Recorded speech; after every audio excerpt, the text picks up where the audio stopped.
ایک چراغ جلتا ہے۔ جب ظلم کے سائے گہرے ہو جائیں تب رب کی عبادت اور صبر ہی چراغ بن کر امت کی رہنمائی کرتے ہیں، اور ایسا ہی ایک چراغ تھے حضرت امام زین العابدین رضی اللہ تعالیٰ عنہ۔ حضرت زین العابدین رضی اللہ تعالیٰ عنہ کی ولادت 5 شعبان 38 ہجری کو مدینہ منورہ میں ہوئی۔ آپ کا اصل نام علی بن حسین رضی اللہ تعالیٰ عنہ تھا، لیکن عبادت گزاری، شب بیداری اور عاجزی کی وجہ سے آپ کو زین العابدین یعنی عبادت گزاروں کی زینت کہا جاتا ہے۔ آپ حضرت امام حسین رضی اللہ تعالیٰ عنہ کے بیٹے اور حضرت علی رضی اللہ تعالیٰ عنہ کے پوتے تھے۔ والدہ حضرت شہر بانو رضی اللہ تعالیٰ عنہ تھی، جو ایران کے بادشاہ یزدگور کی بیٹی تھی۔ یوں آپ عرب و عجم کے اعلیٰ نسب کا حسین امتزاج تھے۔ سن 61 ہجری کو کربلا کا وہ دل دہلا دینے والا واقعہ پیش آیا۔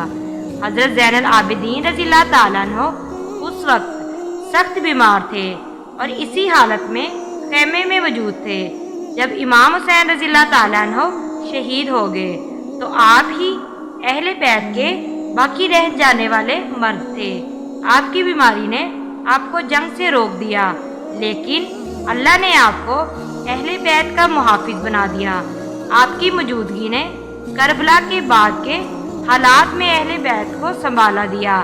کوفہ و شام کے درباروں میں جب قید کی حالت میں آپ کو پیش کیا گیا تو آپ نے خطبوں، صبر اور دنائی کے ساتھ یزید جیسے ظالموں کو جھکا دیا۔ کربلا کے بعد حضرت زین العابدین رضی اللہ تعالیٰ عنہ نے اپنی زندگی کو علم، عبادت، دعا، صبر اور خاموش انقلاب کے لیے وقف کر دیا۔ صحیفہ سجادیہ جیسی کتاب دعا اور روحانیت کا شاہکار ہے، جو آج بھی مسلمانوں کے دلوں کو جھنجھوڑتی ہے۔ آپ اکثر رات کی تنہائی میں روتے، سجدے میں گھنٹوں گزر جاتے اور غریبوں کو چھپ کر کھانا کھلایا کرتے۔ آپ نے کبھی ظلم کا ساتھ نہیں دیا، مگر زبان اور دعا کے ذریعے حق کا پرچم بلند کیا۔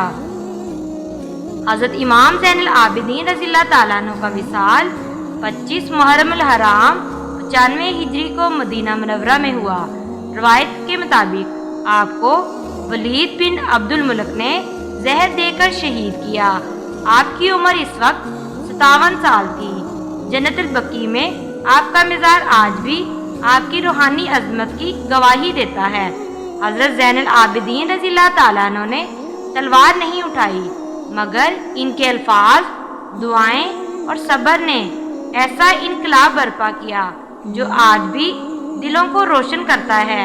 کربلا کے بعد اگر کسی نے دین کو خاموشی سے بچایا تو وہ زین العابدین رضی اللہ تعالیٰ عنہ تھے۔ صبر، دعا اور تقویٰ کا وہ آسمانی چہرہ۔ امید ہے کہ آج کی ویڈیو آپ کو پسند آئی ہو۔ ویڈیو پسند آئی ہو تو ویڈیو کو لائک اور شیئر ضرور کریں اور بیل آئیکن ضرور پریس کریں تاکہ ہر نئی آنے والی ویڈیو کا نوٹیفیکیشن آپ کو بر وقت مل سکے۔ اس طرح کی اسلامی ویڈیوز دیکھنے کے لیے ہمارے چینل کو ضرور سبسکرائب کر لیں۔ جزاک اللہ۔